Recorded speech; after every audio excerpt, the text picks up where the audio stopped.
বলছি, তুমি তো ব্রাজিল অথবা আর্জেন্টিনার পতাকা নিয়ে টানা হেসরা করছো, মারামারি করছো, লটারি ধরছো, জুয়াও খেলছো, খেলছে কিনা আরো জোরে বলেন। কিন্তু তোমরা তোমাদের বুকে হাত দিয়ে বলো আমাদের ধর্ম হলো শ্রেষ্ঠ ধর্ম। আমাদের ধর্ম কি? আল্লাহর মনোনীত ধর্ম। এটা আমার কথা নয়। ইন্নাদ-দীনা ইনদাল্লাহিল ইসলাম। Islam is not only a religion but also complete code of life. আপনার আমার পরিপূর্ণ এবং পূর্ণাঙ্গ জীবন ব্যবস্থা রয়েছে ইসলামের মধ্যে। কোথায়? কথা বলেন না। ইসলামের মধ্যে। আপনার আমার ধর্ম কি? এই যুবক, অনেক যুবকদেরকে দেখা যায় ব্রাজিল আর্জেন্টিনার গেঞ্জিও পরে আছে লোগো লাগাইয়া। নাউজুবিল্লাহ বলেন আরো জোরে। এই ছেলেরা, তোমরা কি কোনোদিন এদিকে তোমরা কি কোনোদিন তোমাদের ঈদ, ঈদুল ফিতর, ঈদুল আজহা, কুরবানির ঈদ, রোজার ঈদের অনুষ্ঠানকে ঘিরে তোমরা কি কোনোদিন দেখছো কোনো ইহুদি আনন্দ উল্লাস করতে? বরংস তোমরা পাশের দেশ ইন্ডিয়াতে দেখো, পাশের দেশ ভারতে দেখো। ওই দিন এক বক্তব্য শুনলাম, খবরে দেখাইছে, কি জানি তার নাম জানি না, সে বলছে হিন্দুস্তান নামাজের জায়গা না, নামাজ পড়তে হলে হয় চলে যাও বাংলাদেশে, না হয় চলে যাও অন্য দেশে। নাউজুবিল্লাহ বলেন না কেন? আরো জোরে বলেন, আরো জোরে। এটা গেল একটা। আরেকটা হলো, তোমরাও দেখতে পেয়েছো, আমাদের চেয়ে বেশি তোমরা মোবাইল দেখো, কিভাবে ফিলিস্তিনের মুসলমান মা বোনদেরকে, শিশুদেরকে, গর্ভবতী নারীদেরকে হত্যা করেছে। এটা কি সহ্য করতে পারে কোনো মুসলমান? কথা বলেন। অস্ত্রের যোগান দিচ্ছে কে? ইহুদি, অন্যান্য বন্ধু রাষ্ট্রগুলো, এর মধ্যে যুক্তরাষ্ট্রের বিকল্প নেই। কথা বলেন না কেন? আরো জোরে। গাজার মুসলমানকে নির্মূল করে দিচ্ছে না? ওদের মূল টার্গেট হলো একটা বাচ্চা মেরে ফেলা, মানে মুসলমানের একটা সংখ্যা কমিয়ে দেওয়া। ওদের কিন্তু গভীর চিন্তা, কিন্তু তোমার আমার গভীর চিন্তা নেই। তোমরা কি কোনোদিন দেখেছো তোমরা মুসলমানের পতাকা কোনোদিন ইহুদির বাড়িতে উঠছে? হ্যাঁ, আরে পতাকা তো থাক দূরে, লৌহে মাহফুজের কোরআন, আল্লাহর অমীয় বাণী, কোরআনকে পদদলিত করে পুড়িয়ে ফেলতে আমরা দেখেছি। ঠিক কিনা বলেন? তোমরা সেই ইহুদি নাসারাদের খেলাধুলা নিয়ে ব্যস্ত হয়ে আছো। এটা আমাদের লজ্জা ছাড়ার কিছুই না। ঠিক কিনা? কথাকে বলছি চাচা বলেন।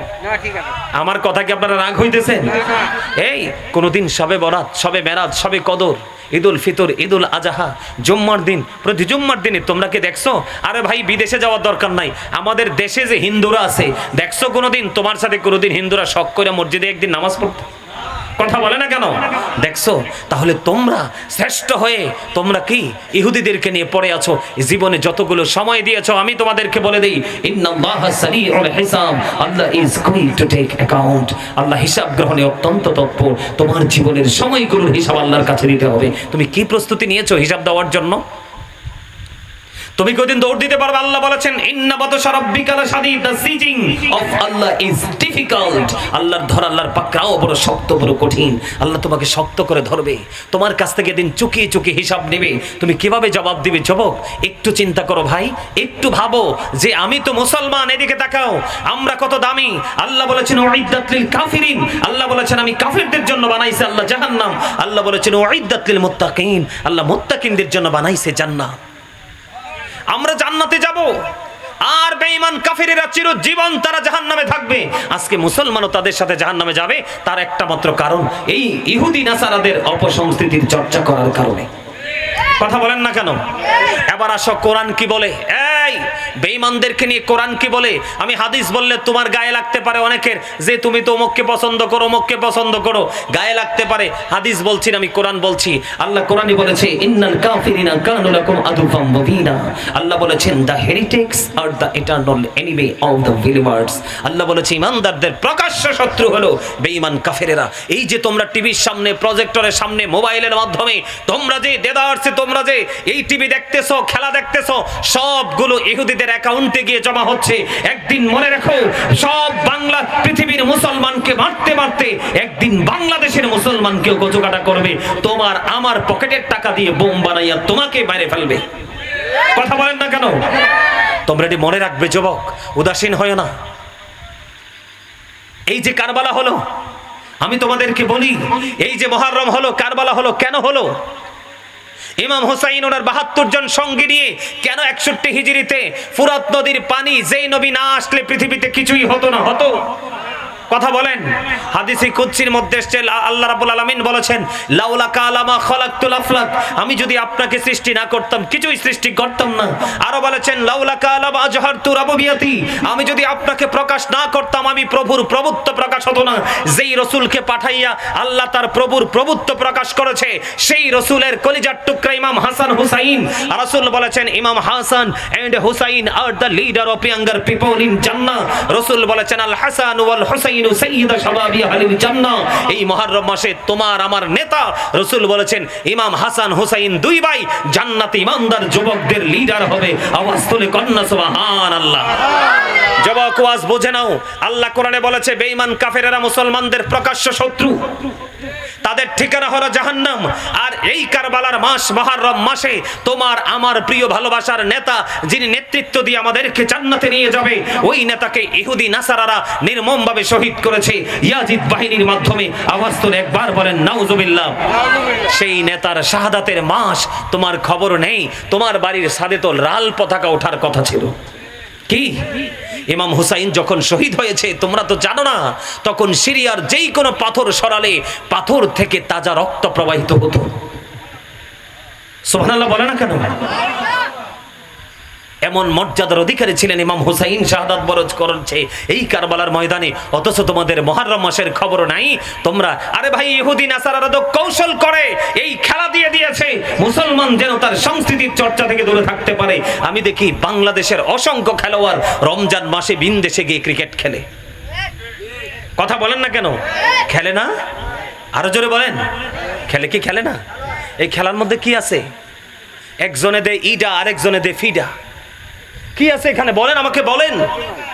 আমরা বেকুবের মতো এই উত্তপ্ত রৌদ্রের মধ্যে বসে বসে তাদের খেলা দেখি, কি আছে এটাতে? মুসলমানের জন্য কিচ্ছু নেই, বরংস মুসলমানের ক্ষতি। এই খেলা যখন আসে, ইহুদি নাসারাদের সংস্কৃতি যখন আসে, তোমরা তখন জুয়া খেলো। জুয়া হারাম না হালাল? আরো জোরে। এই আল্লাহ কি বলেছে? ইন্নামাল খামরু ওয়াল বাইসিরু ওয়াল আনসাবু ওয়াল আজলামু রিজসুম মিন আমালি শাইতান। আল্লাহ বলেছেন মদ, জুয়া, মূর্তি, ভাগ্য গণনা এগুলো ঘৃণ বস্তু, শয়তানের কাজ।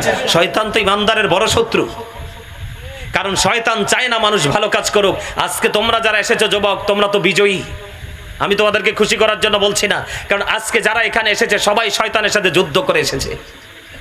শয়তান তাদেরকে গায়েল করতে পারে নাই, আর যারা আসতে পারে নাই তারা শয়তানের কাছে বায়াত গ্রহণ করছে। নাউজুবিল্লাহ বলেন, আরো জোরে বলেন। আমার কথা কি যুবক বন্ধুরা তোমরা বুঝতেছো? আপনারা বাবারা বুঝতেছেন? আমার কথা বুঝতে অসুবিধা হয় না তো? এবার আসেন, কেন কারবালা হলো? এদিকে তাকান। 61 হিজরিতে কেন এই নির্মম ইতিহাস তৈরি হলো? ইয়াজিদ, তাকে মুসলমান বলা যাবে না। আমার আগে যিনি আলোচনা করেছেন আমার দাদু ভাই, তিনিও বলেছেন ইয়াজিদকে কি বলা যাবে না? মুসলমান বলা যাবে না। ইয়াজিদ হলো কাফের, কাফের, কাফের। ইয়াজিদকে যারা কাফের মানবে না তারাও কাফের। ওমা, কথা হে বা না একটা বলে, আপনারা ডরাই গেছেন। এই মিয়া, নবীজিকে, নবীজির বিধানকে, নবীজির আইনকে, নবীজির কোনো কিছুকে কেউ যদি জবান দ্বারা, অন্তর দ্বারা, সাপোর্ট দ্বারা যদি ছোট করে কুফরি হয়। কুফরি করার পরে সে আর কখনো ইমানদার থাকে না। ঠিক কিনা বলেন?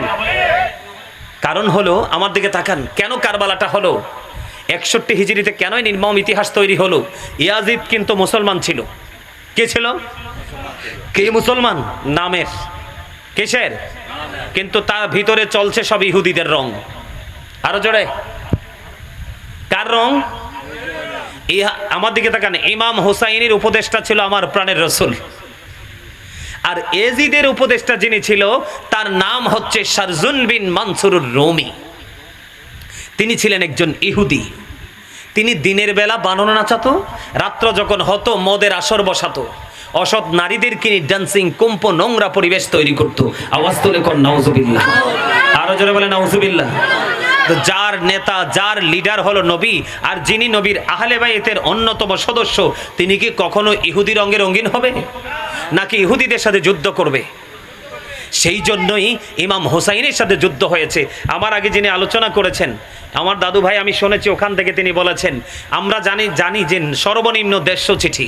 সর্বনিম্ন কত চিঠি? অনেক মত আছে এটা নিয়ে। সর্বনিম্ন 150 চিঠি দিয়ে ইমাম হুসাইনকে কুফা নেওয়া হয়েছে। কুফায় যাওয়ার আগে মুসলিম বিন আকিলকে পাঠানো হয়েছে।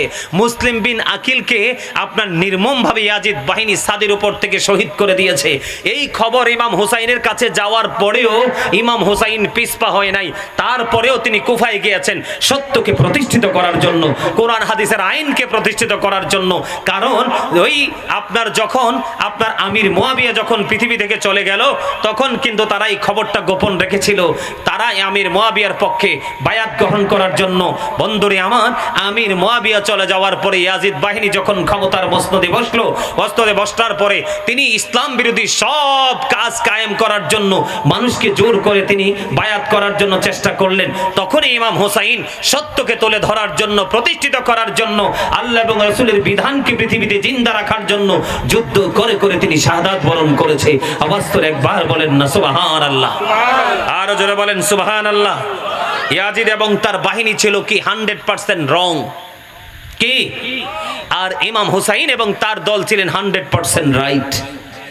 এটা কি আপনারা বিশ্বাস করেন না? আরো জোরে বলেন, করেন কিনা? আমাদের দেশে অনেক মৌলবী বের হইছে, ওনারা মুহররমের মাস যখন আসে ওনারা ফতোয়া দিতে থাকে ইয়াজিদ নাকি দৈনিক 100 রাকাত নামাজ পড়ছে। ইয়াজিদ যদি দৈনিক 100 না তো সারা জীবন যদি লক্ষ লক্ষ কোটি কোটি রাকাত নামাজ পড়ে, তারপরে আমরা যারা আহলুস সুন্নাত ওয়াল জামাত আমাদের কিচ্ছু যায় আসে না। কারণ যার ঈমান নাই তার আমল দিয়ে কোনো মূল্য। আল্লাহ কোরআনে কি বলছেন বলবো? হ্যাঁ, ইউদিল্লু বিহি কাসীরা ওয়া ইয়াহদি বিহি কাসীরা। আল্লাহ কোরআন দিয়ে কাউকে হেদায়েত দান করেছেন, আবার কোরআন দিয়ে কাউকে পথভ্রষ্ট করেছেন। এদিকে তাকান, ইয়াজিদিয়াত মানে হলো কি? মূল কথা, ইয়াজিদিয়াত মানে হলো তার মুখে থাকবে একটা, অন্তরে থাকবে আরেকটা। নাউজুবিল্লাহ বলেন না? যেমন আপনার ইমাম হুসাইনকে বায়াত হবার কথা বলে আপনার কি কুফাতে আনছে না চিঠি দিয়ে? কথা বলেন, এটা জানেন তো আপনারা? চিঠি দিয়ে আনছে কিনা? কিন্তু আনার পরে তারা কি ইমাম হুসাইনের হাতে বায়াত গ্রহণ করছে না ইমাম হুসাইনকে শহীদ করছে? তাইলে তারা কি কথা দিছে একটা, কাজ করছে আরেকটা। এই ইয়াজিদ বাহিনী আমাদের মধ্যেও আছে, ইয়াজিদের প্রেতাত্মা, ঠিক কিনা বলেন? ইয়াজিদকে কিছু বললে দেখবেন তেলে আর বেগুনে জ্বলে ওঠে। কথা বলেন না কেন? আপনারা আমার কথা বিশ্বাস করার দরকার নাই, আপনারা শুধু টাচ মোবাইল অ্যান্ড্রয়েড সেট যার কাছে আছে শুধু মোবাইলে ঢুকে ইমাম হুসাইন মুহররমের ওয়াজ নিয়ে কথা বলবেন, দেখবেন যে ইয়াজিদের পক্ষে ফতোয়া দেওয়ার মোল্লাদের অভাব নাই। নাউজুবিল্লাহ বলেন। ওই যে একটু আগে বলে গেলেন আমার দাদু ভাই যে ৭৩ কাতার মুসলমানের মধ্যে ৭২ কাতারে ইয়াজিদ বাহিনী থাকবে। নাউজুবিল্লাহ বলেন না? কারণ মুসলমানের ৭৩ দল, এর মধ্যে একটা দল মাত্র জান্নাতে যাবে। রাসূল বলেছেন মা আনা আলাইহি ওয়া আসহাবিহি। রাসূল বলেছেন আহলুস সুন্নাহ ওয়াল জামাত is the best party, you go to paradise. সুবহানাল্লাহ বলেন। সবচেয়ে উত্তম দল হলো আহলুস সুন্নাহ ওয়াল জামাত। এই দলের জন্য অটো একটা নির্দেশনা দিয়ে রেখেছেন, ইউ গো টু প্যারাডাইস, তোমরা জান্নাতে চলে যাও। আর ইয়াজিদের পক্ষ যারা নেবে, ইয়াজিদের প্রশংসা যারা করবে, আপনার ইমাম হাসান হুসাইন রাসূলের আহলে বাইতকে যারা এড়িয়ে যাবে, তাদের জন্য বরাদ্দ হলো you have to go to hell, must be, চলে যেতে হবে জাহান্নামে। আওয়াজ তুলে কর নাউজুবিল্লাহ। আর যারা বলেন না নাউজুবিল্লাহ। ইমাম হুসাইন, আমি পরে আসছি ইমাম হুসাইন রাদিয়াল্লাহু তাআলা আনহুর কাছে। ইয়াজিদের চরিত্রটা বোঝানোর জন্য যারা প্রশংসা করে তাদেরকে বলবো একটু ভালো করে ইতিহাস পড়েন। কারবালার ইতিহাস না পড়লে বুঝবেন না ইয়াজিদ কতটা ক্যারেক্টারলেস ছিল। এই ৬১ হিজরিতে কারবালা হয়েছে, ৬৩ হিজরিতে ইয়াজিদ তার বাহিনী কি করেছে? ত্রাসের রাজত্ব করে তুলেছে, হাররার ঘটনা ঘটিয়েছে। মসজিদে নববীর মতো পবিত্র জায়গায়, যেই মসজিদে নববীর পবিত্র হেরেমের মধ্যে যদি ১ রাকাত নামাজ পড়েন ৫০,০০০ রাকাতের সওয়াব, সেই মসজিদে নববীর পবিত্র জায়গায় ৩ দিন ৩ রাত্র তিনি নামাজ পড়তে দেয় নাই, আযান দিতে দেয় নাই। আওয়াজ তুলে বলেন না নাউজুবিল্লাহ। এটাকে পুরো নোংরা করে ঘোড়া রাস্তা বল বানিয়ে দিয়েছিল। আওয়াজ তুলে বলেন নাউজুবিল্লাহ। সম্মানিত উপস্থিতি, আপনার এলাকায় যদি প্রকাশ্যে কোনো জিনাকারীকে ধরতে পারেন, আস্থা রাখবেন নাকি একবারে টুকরা টুকরা করবেন? Thank you very much young man. ঠিক কিনা গন? কে সুন্দর করে কইছে টুকরা টুকরা, একদম ঠিক আছে। এরকম শিকারী কয়েকটা ফলাফাইন এক এলাকায় থাকলে আর ইয়াজিদ বাহিনীর বাদ থাকবে না। কথা কয় না কেন?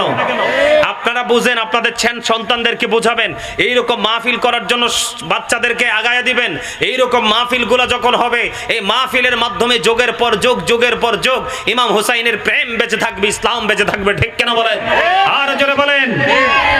ইয়াজিদ বাহিনীরা কিন্তু ইসলামকে অলরেডি মেরেই ফেলতেছে। ওমা ভুল কইছিনি? আপনি জেহেনে দেখবেন বেদাত ফতুয়া দেয়, কিন্তু মোল্লার পকেট ভর্তি বেদাত। ওমা ভুল কথা কইছি? এই যে বেটা বেদাত ফতুয়া দেয়, এই বেটা কি মসজিদে কাতারে দাঁড়ায় নামাজ পড়ে না? আরে কথা বোঝেন না। এখানে আমি বিভক্তি করতে আসি নাই, আপনাকে সঠিকটা বোঝানোর জন্য আসছি। কাতারে নামাজ পড়ে কি পড়ে না? পড়ে কি পড়ে না? মোল্লা কি কোনোদিন এটা বেদাত যে এটা নিয়ে কোনোদিন কইছে আপনাকে? কথা বলে না কেন? কারণ এটা নিয়ে কইলে মোল্লাও বেকায়দায় পড়বো, চাকরি থাকতো না। এই কারণে এটা যে বেদাত এটা বলে না, কারণ নবী এবং নবীর সাহাবাই কেরামের জামানায় মসজিদে কাতার ছিল না। তুমি মোল্লা কাতারে পড়ো, এটা তো বেদাত, এটা বলো না কেন? কথা কয় না। মোল্লা কি ইমামতি করে বেতন নেয় না? নেয় কি নেয় না? তা আমার নবী কি ইমামতি করে বেতন নিছে? সাহাবাই কেরাম নিছে? তা আপনি মোল্লা নেন কেন? নবী যেটা নেয় নাই, রসুল যেটা নেয় নাই, সাহাবাই কেরাম যেটা নেয় নাই, আপনি নেন কেন? এটা তো বেদাত। কথা কয় না কেন? যুবক তোমরা বোঝো ভালো করে, কারণ এরা তোমাদেরকে টার্গেট করে করে সমাজ নষ্ট করবে, জাতিকে ধ্বংস করবে, আর এদের কারণে দুনিয়াতে গজব নেমে আসবে। এবার আসেন, বাড়ি বাড়ি কি তালিকা করে ভাত খায় না? কথা কয় না? খায় না? হ্যাঁ, তো ইমামতি করবা ভালো কথা, কিন্তু মুসল্লির ঘরে ঘরে তুমি যে যে খাইতে হইব, এটাও তো বেদাত। নবীজি কি সাহাবাই কেরামকে শিখাইছে যে তোমরা তালিকা করে করে করে করে গিয়ে মানুষের ঘরে ঘরে ভাত খাও? তো তুমি হাদিয়াও নিবা, আবার যারারটা খাইবা তারারে বেদাতিও কইবা, আবার তাদের সিরিয়াল করে সুস্বাদু খাবার ঘুরে ঘুরে ঘুরে ঘুরে খাইবা। আওয়াজ তুলে কোন নাউজুবিল্লাহ। আরে আরো জোরে বলেন না নাউজুবিল্লাহ। এগুলোও তো বেদাত। বুঝছা লইতে হইব। রাসূল বলেছেন কিয়ামতের পূর্বক্ষণে পৃথিবীতে সবচেয়ে নিকৃষ্ট মানুষ হবে আলেমরা। কারা?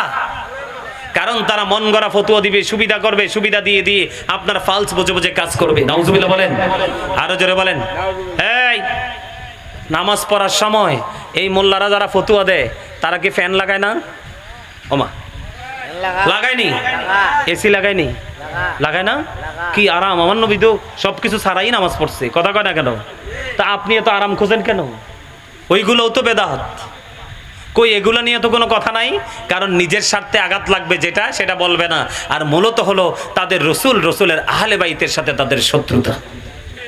কথা বলে না কেন? এই জন্য তারাই বেফতুয়া দিয়ে দিয়ে জাতিকে ধ্বংস করে দিচ্ছে। এখনকার মানুষ তো সুন্নত নফল পড়েই না, দোয়া তো নাই। কথা কয় না কেন? যেদিকে সুন্নি আলেমরা আছে এদিকে কিছুটা বাচ্চা আছে, আর বাকি জায়গা তো দখল করে নিছে। নাউজুবিল্লাহ বলেন। আরো জোরে বলেন। 63 হিজরিতে শুধু এটা করেনি, 1000 নারী এই ইয়াজিদ বাহিনীর তাণ্ডবে জারজ অবৈধ সন্তান প্রসব করতে বাধ্য হয়েছে। তারপরে বলবেন ইয়াজিদ বাহিনীর দোষ নাই। কথা কয় না কেন? 700 সাহাবীকে হত্যা করেছে, 10,000-এর বেশি সাধারণ নাগরিকদেরকে হত্যা করেছে ইয়াজিদ বাহিনী শুধু দুনিয়ার রাজত্ব করার জন্য। আর পরেও বলবেন কি আপনি ইয়াজিদের কোনো দোষ নাই? নাউজুবিল্লাহ বলেন না কেন? আল্লাহ রাব্বুল আলামিন পবিত্র কালামে হাকিমে স্পষ্ট করে বলে দিয়েছেন, ইয়া বানি আদামা কদ আনজালনা আলাইকুম লিবাসান ইউওয়ারি সাওআতিকুম ওয়ারিশান ওয়া লিবাসুত তাকওয়া যালিকা খায়র। জোরে জোরে বলেন একবার আল্লাহু আকবার। বন্ধু আমার দিকে খেয়াল করেন যুবক বন্ধুরা, ও এই নরসিংদীর মানুষ, আমার ভাই, আমার বাবারা, হৃদয়ের জানালা খুলে সবাই মিলে শোনো গো। ও বন্ধু আমার দিকে তাকাও। আল্লাহ রাব্বুল আলামিন আদম সন্তানের জন্য 3 শ্রেণীর পোশাক দিয়েছে। একটা হলো লজ্জাস্থান ঢাকার পোশাক, যেটা কমন ড্রেস। 2 নাম্বার হলো সাজের পোশাক, 3 নাম্বার হলো তাকওয়ার পোশাক। আল্লাহ বলেছেন লিবাসুত তাকওয়া যালিকা খায়র। আল্লাহ বলেছেন আল্লাহর কাছে সবচেয়ে পছন্দের পোশাক হলো তাকওয়ার পোশাক। যেই পোশাক পরলে তোমার লজ্জাস্থানও ঢাকা হবে, যেই পোশাক পরলে তোমার সৌন্দর্য বৃদ্ধি পাবে, যেই পোশাক পরলে শরীয়তের মাপকাঠিটাও ঠিক থাকবে, ওই পোশাকটাই আল্লাহর কাছে সবচেয়ে বেশি পছন্দের। বন্ধু কাল হাসরের ময়দানে এমন একটা অবস্থা অবস্থা হবে বন্ধু। আল্লাহ রাব্বুল আলামিন কাউকে অপমানের পোশাক পরাবে, আবার কারোর সামনে জান্নাতের বিভিন্ন শ্রেণীর পোশাক বন্ধু তুলে ধরবে। সে যেটা মন চায় সেটাই গ্রহণ করতে পারবে রে। এইটা হলো দুনিয়ায় যারা আল্লাহর হুকুম পালন করে পোশাক পরেছে। জোরে জোরে একবার বলুন না সুবহানাল্লাহ। বন্ধুরে আমার, আপনারা নজর দিয়েছে দেখেন, আপনারা তো গ্রামের মানুষ, অনেক ছেলেদের পরনে জিন্স প্যান্ট আছে না নাই? কথা বলেন না কেন? জিন্স প্যান্ট আছে না নাই? এই যে জিন্স প্যান্টটা আছে, যুবক বন্ধুরা তোমরা বেশি করে কান খুলে শোনো। তোমরা তো মনে করেছো এটাই তো পৃথিবী, এটাই তো জীবন। না না না, এই জীবনটা একেবারে সীমিত, যেই কোনো মুহূর্তে থেমে যাবে বন্ধু। কিন্তু ওই জীবন এমন একটা জীবন রে, যেই জীবনের শুরু আছে শেষ নাই। ও যুবক, আমি তোমাদেরকে বলে দিতে চাই, বলে হুজুর জিন্স প্যান্টের কাছে আপনি কেন চলে আসলেন? এই জিন্স প্যান্ট হলো মুসলমানের জন্য বড় অভিশপ্ত পোশাক। বলে হুজুর কেন? ওই যে তাকওয়ার কথা বললাম, পর্দার কথা বললাম, পুরুষের পর্দা কোন জায়গায়? উপর দিয়ে পুরুষের পর্দা থাকবে নাভি বরাবর অথবা নাভির উপরে, আর নিচের দিক দিয়ে থাকবে টাকনোর উপরে। এই কন্ডিশনে পোশাক পরা পুরুষের জন্য ফরজ। কিন্তু উপর দিয়ে থাকবে নাভি বরাবর অথবা নাভির উপরে, নিচের দিক দিয়ে থাকবে ওই যে ছোট্ট ছোট্ট গিরা আছে দুই পায়ের দুই দিকে, টাকনোর উপরে। এই কন্ডিশনে পোশাক পরা বন্ধ ফরজ, এটাই পুরুষের জন্য ফরজ। এখন আপনারা দেখেন আমাদের যে বর্তমানে যুব সমাজ, ম্যাক্সিমাম যুবক ছেলেরা জিন্স প্যান্ট পরে, আছে না নাই?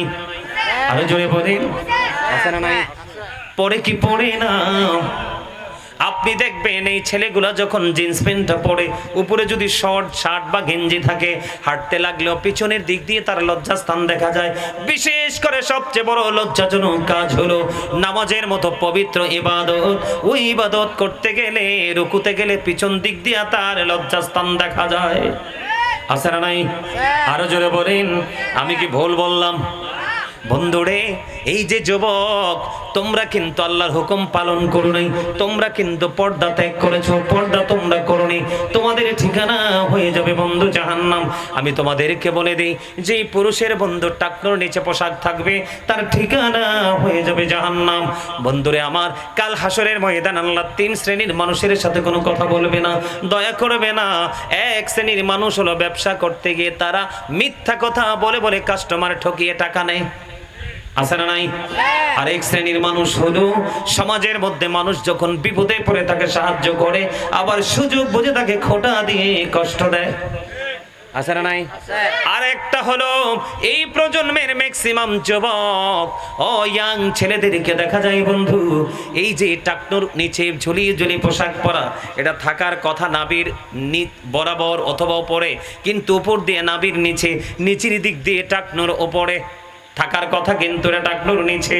এই জন্য বলি, আল্লাহর হাবিব জানিয়ে দিয়েছেন যেই পুরুষ ইমানদার পুরুষ বেঈমান কাফের মুশরিক না, কারণ আল্লাহ বলেছেন উইদ্দাতুল কাফিরিন, কাফিরদের জন্য আল্লাহ বানাইছে বন্ধু জাহান্নাম, অনন্তকাল তারা দুজকে থাকবে। ইমানদার পুরুষ যারা, তাদের করণীয় হলো বন্ধু টাকনোর উপরে পোশাক পরা। তোমরা অহংকার করে করে উপর দিও নাভির নিচে, নিচে দিও টাকনোর নিচে পোশাক পরেছো, ওই বান্দাদেরকে আমার আল্লাহ কাল হাসরে ক্ষমা করবে না। জোরে জোরে বলেন না নাউজুবিল্লাহ। এখন আমাদের দেশে ছেলেরা আছে না নাই? শুধু ছেলেরা না, আরেক শ্রেণীর মানুষ আছে বন্ধু, চা দোকান চাটা মুরব্বি। কথা কয় না কেন? চা দোকান ছাড়া কিচ্ছু বোঝে না। আজকে আসার সময় দেখলাম রাস্তায় রাস্তায় আজান দিচ্ছে, কিন্তু নামাজের খবর নাই। দোকান ভর্তি মুরব্বি, একদিকে চা আরেক হাতে সিগারেট, আছে না নাই? আমি সেই দিকে যেতে চাই না, কিন্তু আমাদের মুরব্বীদের, অনেক মুরব্বীদেরকে দেখা যায় লুঙ্গিটা যেমন তেমন করে ঝুলিয়ে বন্ধু নাভির নিচে পরে রাখে, আর নিচে দিয়ে টাকনোর নিচে থাকে, মনে হয় হাঁটলে রাস্তা ঝাড়ু দিচ্ছে, আছে না নাই? আরো জোরে বলেন। এই মুরব্বিও কিন্তু বন্ধু পর্দা থেকে দূরে সরে গেল, তার ঠিকানা হয়ে যাবে জাহান্নাম। আমার দিকে তাকান, আবু বকর সিদ্দিক রাদিয়াল্লাহু তাআলা আনহু বললেন, যখন কোন মানুষের মনের অজান্তে টাকনোর নিচে চলে যায় পোশাকটা, তখন মনে হওয়ার পরে সে উঠাইয়া পেলে, না না না, টাকনোর নিচে তো পরা জায়েজ নাই, এটা তো পর্দা, আমি তো ইমানদার, আমার তো কবর আছে, হাসর আছে, হিসাব দিতে হবে, আমি এই পোশাকটা পরবো না, এটা আমি উঠিয়ে ফেলবো, সে কিন্তু সাজার অন্তর্ভুক্ত হবে না। বুঝতে পারছেন নি? মানে আপনার মনের অজান্তেই নিচে নেমে গেল, কিন্তু আপনার যখন মনে হলো এটাকে আবার উঠাইয়া ফেললেন। এইটাই নামই হলো তাকওয়া, এটার নাম হলো ভয়। এই ভয় এবং তাকওয়া যার মধ্যে থাকবে তার ঠিকানা হবে বন্ধু জান্নাত। জোরে জোরে বলেন না সুবহানাল্লাহ। তাহলে পুরুষ পর্দা করবে কি করবে না? এই কন্ডিশনে পোশাকটা পরা কিন্তু ফরজ। জোরে কন্না সুবহানাল্লাহ। ছোট্ট একটা হাদিস বলে বন্ধু পুরুষের অধ্যায় থেকে পাঠ থেকে বের হয়ে যাব। ছোট্ট হাদিসটা হলো, আমার নবীজি মসজিদে অবস্থান করতেছে। এই অবস্থান করা অবস্থায় হঠাৎ করে একজন এসে ওযু করে এসে নামাজের নিয়ত বাঁধলেন। নবীজি বললেন, তুমি ওযু করে আসো। কি করে আসো? তুমি ওযু করে আসো। ও বন্ধু, তিনি ওযু করলেন। ওযু শেষ করে এসে তিনি আবার নামাজের নিয়ত বাঁধলেন। রাসূল বললেন, তুমি ওযু করে আসো। আবার তিনি ওযু করতে গেলেন, আবার চলে আসলেন, আবার এসে তিনি নামাজের নিয়ত বাঁধলেন। রাসূল বললেন, তুমি ওযু করে আসো।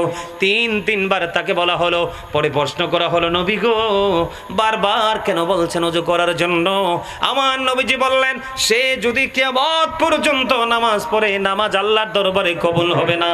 কারণ তার পোশাকটা শরীয়ত সম্মত না, কারণ তার পোশাকটা টাকনুর নিচে ছিল। এই জন্য বলছেন তুমি আবার ওযু করে আসো। কিন্তু ওযু করেছে ঠিকই, পোশাক কিন্তু টাকনুর উপরে উঠায় নাই। নাউজুবিল্লাহ বলেন না কেন? এখন আপনার আজকে থেকে একটা ট্রেনিং নেবেন যে হুজুর আমি টাকনুর উপরে উঠাইবো।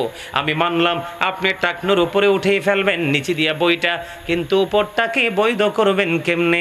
কারণ আপনার শর্ত তো একটা না দুইটা। উপরটা কোনটা? নাভির জায়গাটা। এটাকে তো আপনি হাজার চেষ্টা করলে উপরে উঠাতে পারবেন না, কারণ এটা ইহুদিদের একটা অপকৌশল। কার কথা বলেন?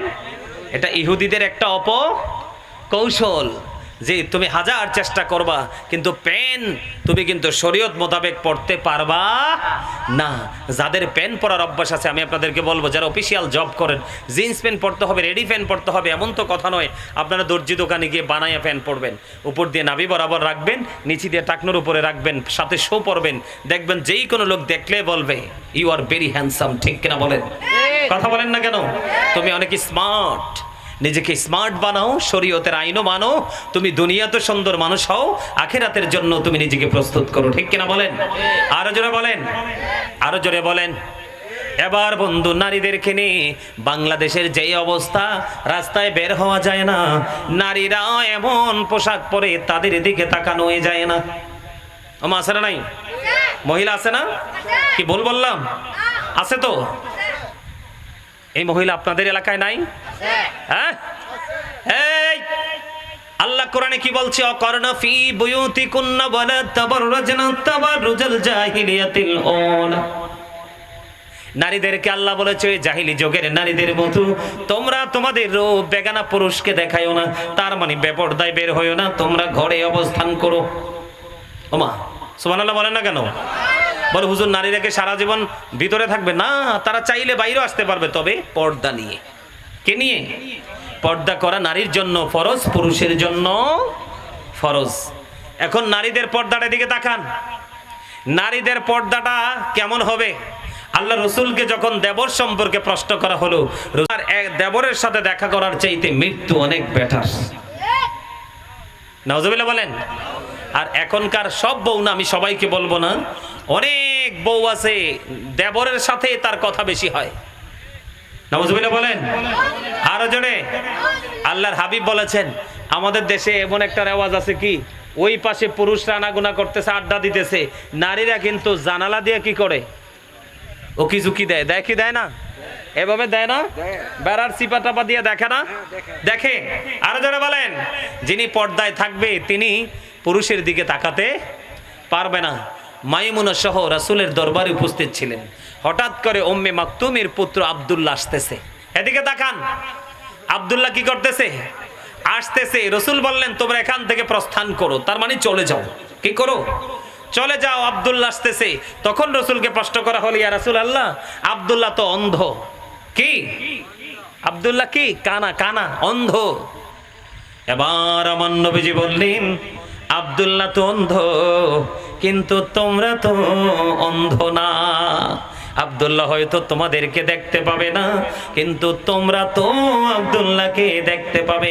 ওই হাদিস দ্বারা প্রমাণিত, পুরুষ যদিও নারীকে দেখতে না পায়, কিন্তু নারী তার চোখ দিয়ে পর্দার বাইরে গিয়ে বেগানা পুরুষকে দেখতে পারবে না। কথা কয় না কেন? এখন এই ওয়াজ করলে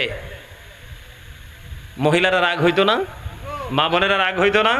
কিন্তু রাগ হইলে তো কিছু করার নাই। কথা বলেন।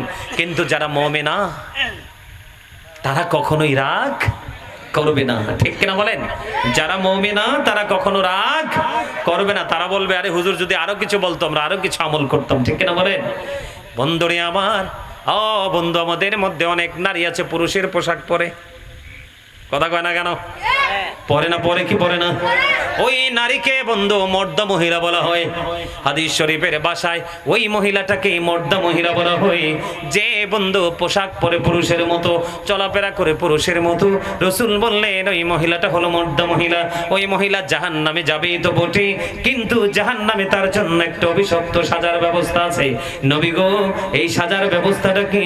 আমার নবীজি বললেন এইটা হলো ওই নারীর জন্য সাজা, ওই সাজাটা হলো তার জন্য খাবার।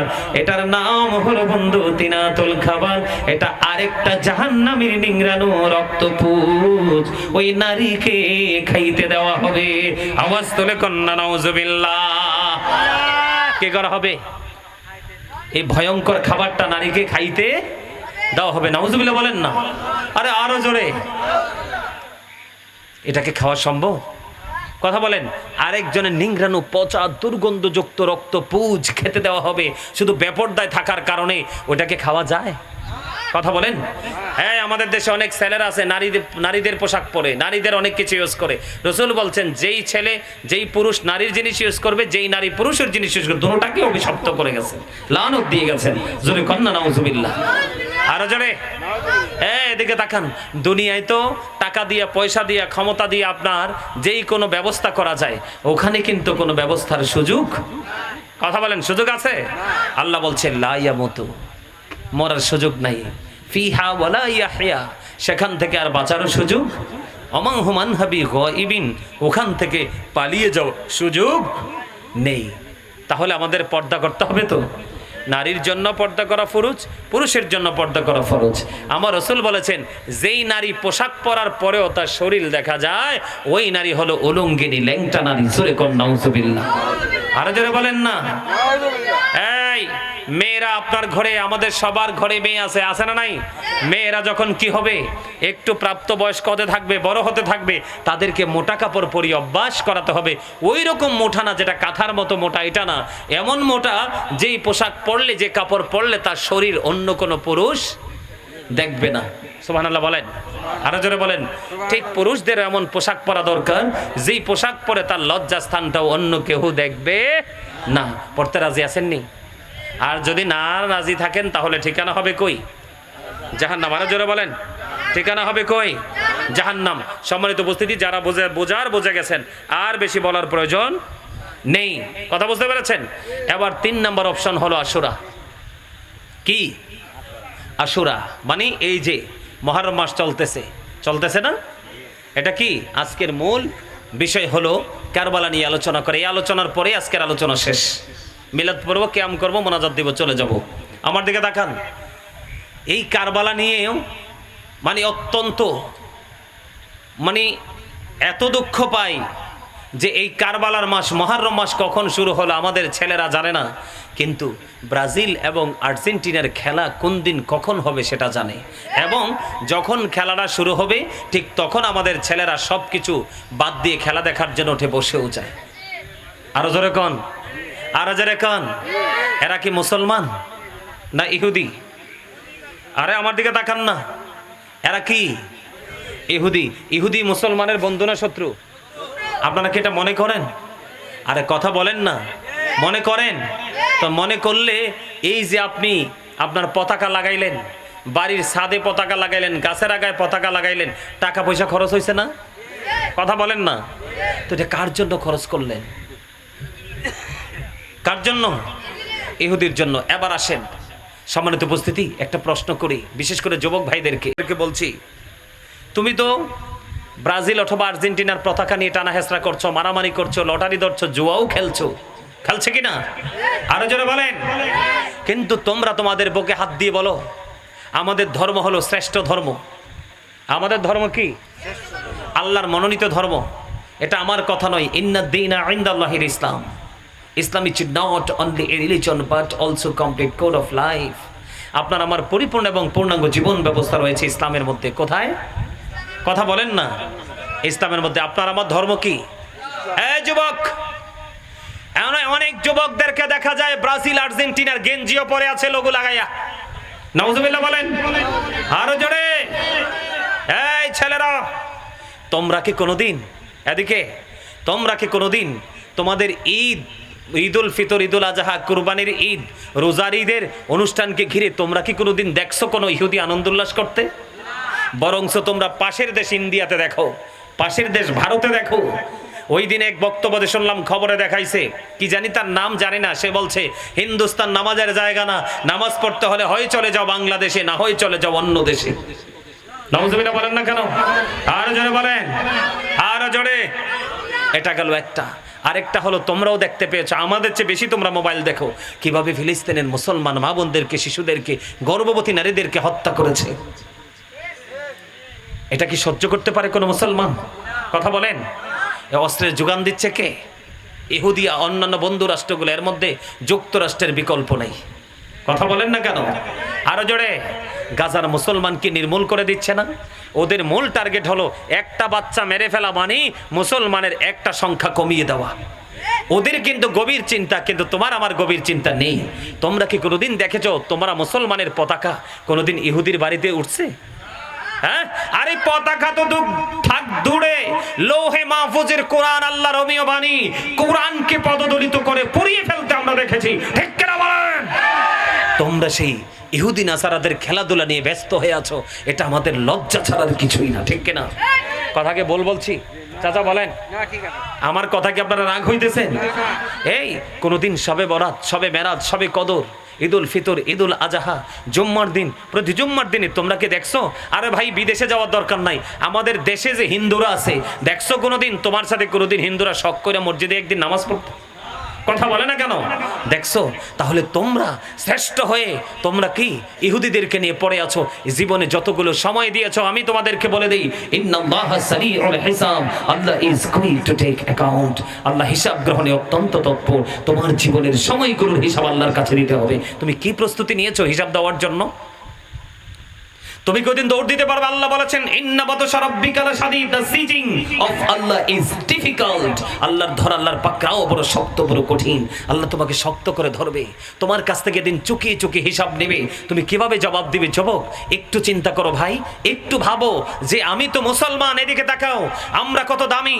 আল্লাহ বলেছেন উইদ্দাত লিল কাফিরিন, আল্লাহ বলেছেন আমি কাফিরদের জন্য বানাইছি আল্লাহ জাহান্নাম। আল্লাহ বলেছেন উইদ্দাত লিল মুত্তাকিন, আল্লাহ মুত্তাকিনদের জন্য বানাইছে জান্নাত। আমরা জান্নাতে যাব, আর বেঈমান কাফিরেরা চিরজীবন তারা জাহান্নামে থাকবে। আজকে মুসলমানও তাদের সাথে জাহান্নামে যাবে, তার একটা মাত্র কারণ, এই ইহুদি নাসারাদের অপসংস্কৃতির চর্চা করার কারণে। কথা বলেন না কেন? এবার আসো, কোরআন কি বলে? এই বেঈমানদেরকে নিয়ে কোরআন কি বলে? আমি হাদিস বললে তোমার গায়ে লাগতে পারে অনেকের, যে তুমি তো অমুককে পছন্দ করো, অমুককে পছন্দ করো, গায়ে লাগতে পারে। হাদিস বলছি না, আমি কোরআন বলছি। আল্লাহ কোরআনে বলেছে, ইন্নাল কাফিরিনা কানু লাকুম আদুওয়াম মুবিনা। আল্লাহ বলেছেন, the heretics are the eternal enemy of the believers.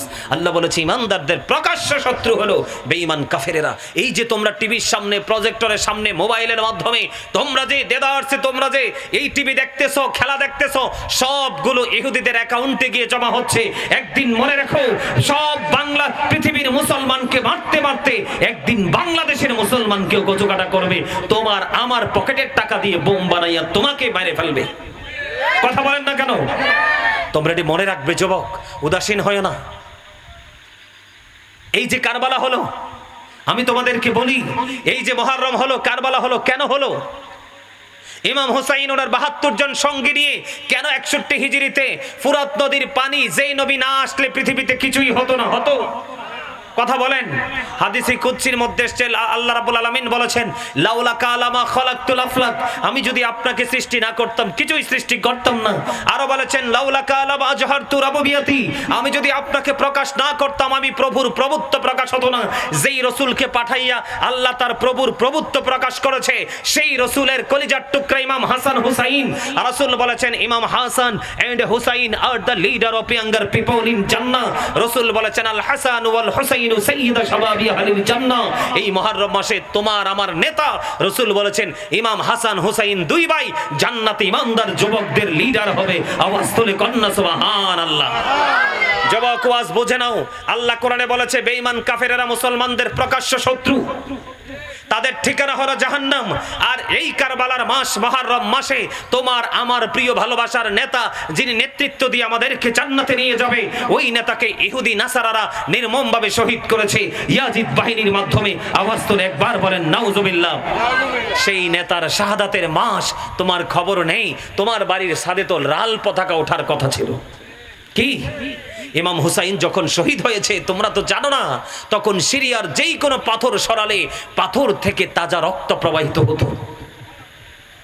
সুবহানাল্লাহ বলে না কেন? এমন মর্যাদার অধিকারী ছিলেন ইমাম হুসাইন, শাহাদাত বরজ করেছে এই কারবালার ময়দানে। অথচ তোমাদের মুহররম মাসের খবর নাই। তোমরা আরে ভাই ইহুদি নাসারারা তো কৌশল করে এই খেলা দিয়ে দিয়েছে মুসলমান যেন তার সংস্কৃতির চর্চা থেকে দূরে থাকতে পারে। আমি দেখি বাংলাদেশের অসংখ্য খেলোয়াড় রমজান মাসে বিদেশে গিয়ে ক্রিকেট খেলে। কথা বলেন না কেন? খেলে না? আরো জোরে বলেন, খেলে কি খেলে না? এই খেলার মধ্যে কি আছে? একজনে দে ইডা আরেকজনে দে ফিডা, কি আছে এখানে বলেন, আমাকে বলেন। আমরা বেকুবের মতো এই উত্তপ্ত রৌদ্রের মধ্যে বসে বসে তাদের খেলা দেখি, কি আছে এটাতে? মুসলমানের জন্য কিচ্ছু নেই, বরংস মুসলমানের ক্ষতি। এই খেলা যখন আসে, ইহুদি নাসারাদের সংস্কৃতি যখন আসে, তোমরা তখন জুয়া খেলো। জুয়া হারাম না হালাল? আরো জোরে। আল্লাহ কি বলেছে? ইন্নামাল খামরু ওয়াল বাইসিরু ওয়াল আনসাবু ওয়াল আজলামু রিজসুম মিন আমালি শাইতান। আল্লাহ বলেছেন মদ, জুয়া, মূর্তি, ভাগ্য গণনা এগুলো ঘৃণ্য বস্তু, শয়তানের কাজ। শয়তান তো ইমানদারের বড় শত্রু, কারণ শয়তান চায় না মানুষ ভালো কাজ করুক। আজকে তোমরা যারা এসেছো যুবক, তোমরা তো বিজয়ী। আমি তোমাদেরকে খুশি করার জন্য বলছি না, কারণ আজকে যারা এখানে এসেছে সবাই শয়তানের সাথে যুদ্ধ করে এসেছে। শয়তান তাদেরকে গায়েল করতে পারে নাই, আর যারা আসতে পারে নাই তারা শয়তানের কাছে বায়াত গ্রহণ করছে। নাউজুবিল্লাহ বলেন, আরো জোরে বলেন। আমার কথা কি যুবক বন্ধুরা তোমরা বুঝতেছো? আপনারা বাবারা বুঝতেছেন? আমার কথা বুঝতে অসুবিধা হয় না তো? এবার আসেন, কেন কারবালা হলো? এদিকে তাকান। 61 হিজরিতে কেন এই নির্মম ইতিহাস তৈরি হলো? ইয়াজিদ, তাকে মুসলমান বলা যাবে না। আমার আগে যিনি আলোচনা করেছেন আমার দাদু ভাই, তিনিও বলেছেন ইয়াজিদকে কি বলা যাবে না? মুসলমান বলা যাবে না। ইয়াজিদ হলো কাফের, কাফের, কাফের। ইয়াজিদকে যারা কাফের মানবে না তারাও কাফের। ওমা, কথা হ্যাঁ বা না একটা বলে, আপনারা ডরাই গেছেন। এই মিয়া, নবীজিকে, নবীজির বিধানকে, নবীজির আইনকে, নবীজির কোনো কিছুকে কেউ যদি জবান দ্বারা, অন্তর দ্বারা, সাপোর্ট দ্বারা যদি ছোট করে, কুফরি হয়। কুফরি করার পরে সে আর কখনো ইমানদার থাকে না। ঠিক কিনা বলেন? কারণ হলো, আমার দিকে তাকান, কেন কারবালাটা হলো? 61 হিজরিতে কেন নির্মম ইতিহাস তৈরি হলো? ইয়াজিদ কিন্তু মুসলমান ছিল। কে ছিল? কে মুসলমান? নামের। কিসের? কিন্তু তার ভিতরে চলছে সব ইহুদিদের রং। আরো জোরে, কার রং? আমার দিকে তাকান। ইমাম হুসাইনের উপদেষ্টা ছিল আমার প্রাণের রসুল, আর ইয়াজিদের উপদেষ্টা যিনি ছিল তার নাম হচ্ছে শারজুন বিন মানসুরুর রুমি। তিনি ছিলেন একজন ইহুদি। তিনি দিনের বেলা বানানো নাচাতো, রাত্র যখন হতো মদের আসর বসাতো, অসৎ নারীদেরকে ডান্সিং, কুম্প, নোংরা পরিবেশ তৈরি করতো। আওয়াজ তুলে কোন নাউজুবিল্লাহ। আরো জোরে বলে নাউজুবিল্লাহ। যার নেতা, যার লিডার হলো নবী, আর যিনি নবীর আহলে বাইতের অন্যতম সদস্য, তিনি কি কখনো ইহুদি রঙে রঙিন হবে নাকি ইহুদিদের সাথে যুদ্ধ করবে? সেই জন্যই ইমাম হুসাইনের সাথে যুদ্ধ হয়েছে। আমার আগে যিনি আলোচনা করেছেন আমার দাদু ভাই, আমি শুনেছি ওখান থেকে তিনি বলেছেন আমরা জানি যে সর্বনিম্ন 150 চিঠি। সর্বনিম্ন কত চিঠি? অনেক মত আছে এটা নিয়ে। সর্বনিম্ন 150 চিঠি দিয়ে ইমাম হুসাইনকে কুফা নেওয়া হয়েছে। কুফায় যাওয়ার আগে মুসলিম বিন আকিলকে পাঠানো হয়েছে। মুসলিম বিন আকিলকে আপনার নির্মমভাবে ইয়াজিদ বাহিনী সাদের উপর থেকে শহীদ করে দিয়েছে। এই খবর ইমাম হুসাইনের কাছে যাওয়ার পরেও ইমাম হুসাইন পিছপা হয় নাই। তারপরেও তিনি কুফায় গিয়েছেন সত্যকে প্রতিষ্ঠিত করার জন্য, কোরআন হাদিসের আইনকে প্রতিষ্ঠিত করার জন্য। কারণ ওই আপনার যখন আপনার আমির মুয়াবিয়া যখন পৃথিবী থেকে চলে গেল, তখন কিন্তু তারা এই খবরটা গোপন রেখেছিল। তারা আমির মুয়াবিয়ার পক্ষে বায়াত গ্রহণ করার জন্য। বন্ধুরে আমার, আমির মুয়াবিয়া চলে যাওয়ার পরে ইয়াজিদ বাহিনী যখন ক্ষমতার মসনদে বসলো, মসনদে বসার পরে তিনি ইসলাম বিরোধী সব কাজ কায়েম করার জন্য মানুষকে জোর করে তিনি বায়াত করার জন্য চেষ্টা করলেন। তখনই ইমাম হুসাইন সত্যকে তুলে ধরার জন্য, প্রতিষ্ঠিত করার জন্য, আল্লাহ এবং রাসূলের বিধানকে পৃথিবীতে জিন্দা রাখার জন্য যুদ্ধ করে করে তিনি শাহাদাত বরণ করেছে। আওয়াজ করে একবার বলেন না সুবহানাল্লাহ। আরো জোরে বলেন সুবহানাল্লাহ। ইয়াজিদ এবং তার বাহিনী ছিল কি 100% রং কি, আর ইমাম হুসাইন এবং তার দল ছিলেন 100% রাইট। এটা কি আপনারা বিশ্বাস করেন না? আরো জোরে বলেন, করেন কিনা? আমাদের দেশে অনেক মৌলবী বের হইছে, ওনারা মুহররমের মাস যখন আসে ওনারা ফতোয়া দিতে থাকে ইয়াজিদ নাকি দৈনিক 100 রাকাত নামাজ পড়ছে। ইয়াজিদ যদি দৈনিক 100 না তো সারা জীবন যদি লক্ষ লক্ষ কোটি কোটি রাকাত নামাজ পড়ে, তারপরেও আমরা যারা আহলে সুন্নাত ওয়াল জামাত আমাদের কিচ্ছু যায় আসে না।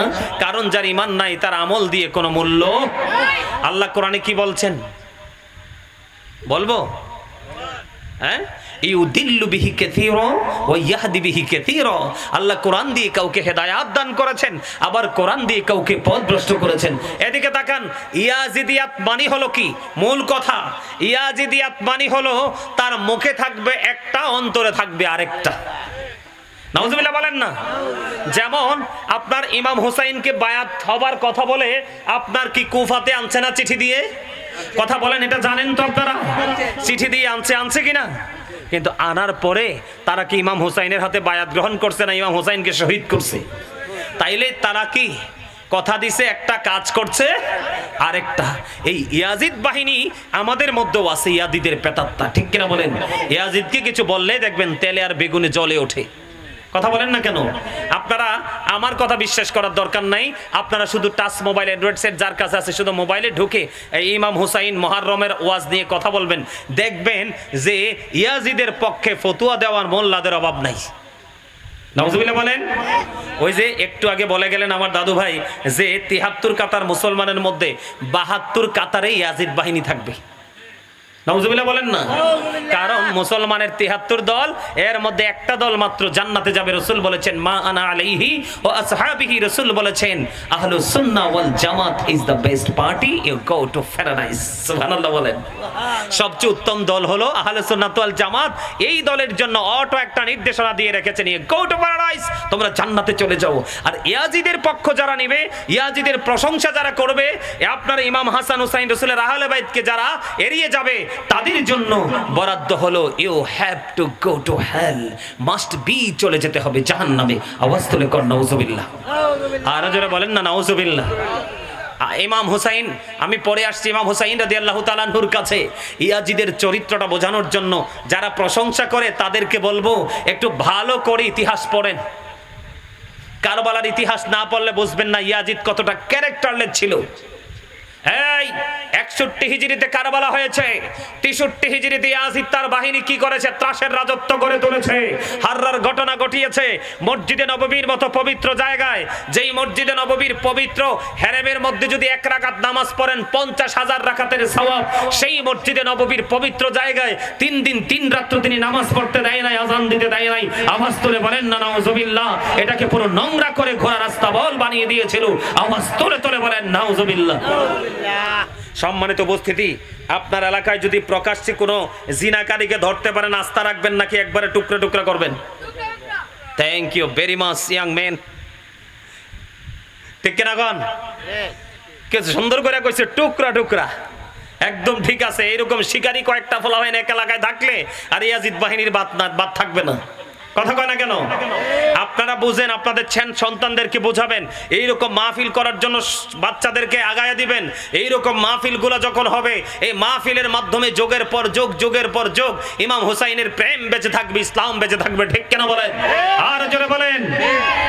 ইয়াজিদ বাহিনীরা কিন্তু ইসলামকে অলরেডি মেরেই ফেলতেছে। ওমা ভুল কইছিনি? আপনি জেহেনে দেখবেন বেদাত ফতুয়া দেয়, কিন্তু মোল্লার পকেট ভর্তি বেদাত। ওমা ভুল কথা কইছি? এই যে এই বেটা বেদাত ফতুয়া দেয়, এই বেটা কি মসজিদে কাতারে দাঁড়ায় নামাজ পড়ে না? আরে কথা বোঝেন না। এখানে আমি বিভক্তি করতে আসি নাই, আপনাকে সঠিকটা বোঝানোর জন্য আসছি। কাতারে নামাজ পড়ে কি পড়ে না? পড়ে কি পড়ে না? মোল্লা কি কোনোদিন এটা বেদাত যে এটা নিয়ে কোনোদিন কইছে আপনাকে? কথা বলে না কেন? কারণ এটা নিয়ে কইলে মোল্লাও বেকায়দায় পড়বো, চাকরি থাকতো না। এই কারণে এটা যে বেদাত এটা বলে না। কারণ নবী এবং নবীর সাহাবাই কেরামের জামানায় মসজিদে কাতার ছিল না। তুমি মোল্লা কাতারে পড়ো, এটা তো বেদাত, এটা বলো না কেন? কথা কয় না। মোল্লা কি ইমামতি করে বেতন নেয় না? নেয় কি নেয় না? তা আমার নবী কি ইমামতি করে বেতন নিছে? সাহাবাই কেরাম নিছে। তা আপনি মোল্লা নেন কেন? নবী যেটা নেয় নাই, রসুল যেটা নেয় নাই, সাহাবাই কেরাম যেটা নেয় নাই, আপনি নেন কেন? এটা তো বেদাত। কথা কয় না কেন? যুবক তোমরা বোঝো ভালো করে, কারণ এরা তোমাদেরকে টার্গেট করে করে সমাজ নষ্ট করবে, জাতিকে ধ্বংস করবে, আর এদের কারণে দুনিয়াতে গজব নেমে আসবে। এবার আসেন, বাড়ি বাড়ি কি তালিকা করে ভাত খায় না? কথা কয় না? খায় না?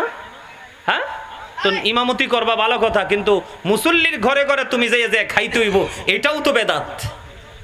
নবীজিকে সাহাবাই কেরামকে শিখাইছে যে তোমরা তালিকা করে করে করে করে গিয়ে মানুষের ঘরে ঘরে ভাত খাও, তো তুমি হাদিয়াও নিবা, আবার যারারটা খাইবা তারারে বেদাতিও কইবা, আবার তাদের সিরিয়াল করে সুস্বাদু খাবার ঘুরে ঘুরে ঘুরে ঘুরে খাইবা। আওয়াজ তুলে কর নাউজুবিল্লাহ।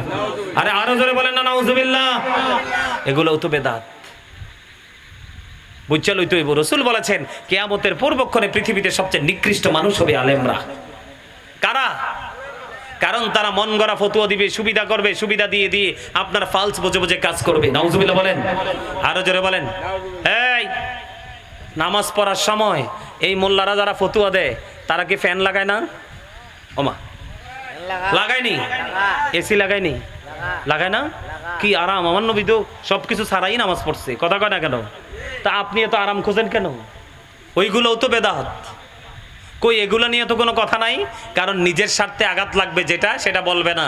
আর মূলত হলো তাদের রসুলের আহলে বাইতের সাথে তাদের শত্রুতা। কথা বলে না কেন? এই জন্য তারাই বেফতুয়া দিয়ে দিয়ে জাতিকে ধ্বংস করে দিচ্ছে। এখনকার মানুষ তো সুন্নত নফল পড়েই না, দোয়া তো নাই। কথা কয় না কেন? যেদিকে সুন্নি আলেমরা আছে এদিকে কিছুটা বাচ্চা আছে, আর বাকি জায়গা তো দখল করে নিছে। নাউজুবিল্লাহ বলেন, আরো জোরে বলেন। 63 হিজরিতে শুধু এটা করেনি, 1000 নারী এই ইয়াজিদ বাহিনীর তাণ্ডবে জারজ অবৈধ সন্তান প্রসব করতে বাধ্য হয়েছে। তারপরেও বলবেন ইয়াজিদ বাহিনীর দোষ নাই। কথা কয় না কেন? 700 সাহাবীকে হত্যা করেছে, 10,000-এর বেশি সাধারণ নাগরিকদেরকে হত্যা করেছে ইয়াজিদ বাহিনী শুধু দুনিয়ার রাজত্ব করার জন্য। আর পরেও বলবেন কি আপনি ইয়াজিদের কোনো দোষ নাই? নাউজুবিল্লাহ বলেন না কেন? আর ইমাম হুসাইন রাদিয়াল্লাহু তাআলা আনহু রাসূলের আদর্শে ছিলেন তিনি। সুবহানাল্লাহ বলেন।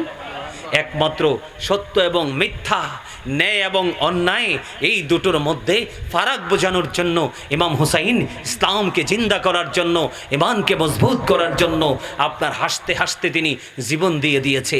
ও শব্দ পর্যন্ত তিনি করে নাই। কথা কি বুঝতে পেরেছেন? তো ইয়াজিদ বাহিনী আমরা তাদেরকে চিরতরে ঘৃণা করব, এখনো করছি, চিরজীবন করেই যাব। ইমাম হুসাইন এবং নবীর আহলে বাইতকে আমরা ভালোবেসেই যাব। কারবালার স্মৃতি স্মরণ করে আমরা যদি সম্ভব হয় মাহফিল করব, না হয় নিজে ঘরোয়াভাবে প্রোগ্রাম করব, না হয় মসজিদে করব, কিন্তু ইমাম হুসাইনের প্রেমিকরা কখনো থেমে থাকবে। ইয়াজিদ বাহিনী যত নোংরা কাজের সাথে যুক্ত ছিল, ইমাম হুসাইনকে নিয়ে যদি আমি ছোট্ট একটা এক্সাম্পল দিয়ে শেষ করব আলোচনা, অনেক সময় হয়ে গেছে। ওরে বাবা, 2 ঘন্টা তো হয়ে গেছে। কেমনি যে সময় যায় স্টেজে বসলে বলতেও পারি না। যাই হোক, সময় গেছে, সমস্যা নেই, নেয়ামতের সময় পার করছি। আমিন বলেন। ছোট্ট একটা কথা বলি, এদিকে তাকান। ইমাম হাসান হুসাইন 2 ভাই একদিন বের হলেন। বের হওয়ার পরে দেখতে পেলেন, এই যে দেখেন আমার 2 পাশে সামনে বুড়ো মুরব্বীরা আছে না?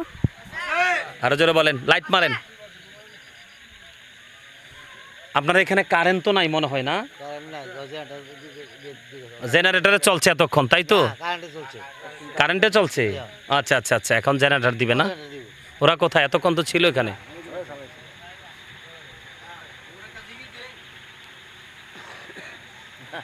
এই তো এসে গেছে।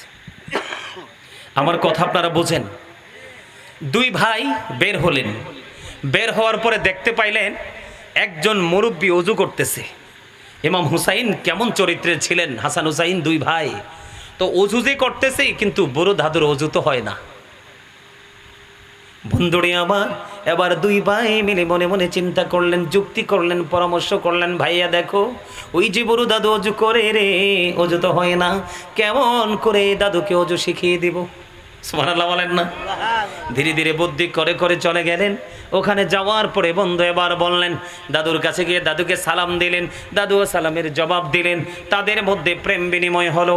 এবার ইমাম হাসান হুসাইন দুই ভাই ওই বুড়ো দাদুকে ডাক দিয়ে বললেন, দাদু দাদু গো, একটা প্রশ্নের জবাব কই কি, আমরা দুই ভাই মিলে ওযু বানাবো, আপনি বলবেন কার ওযুটা বেশি সুন্দর হয়।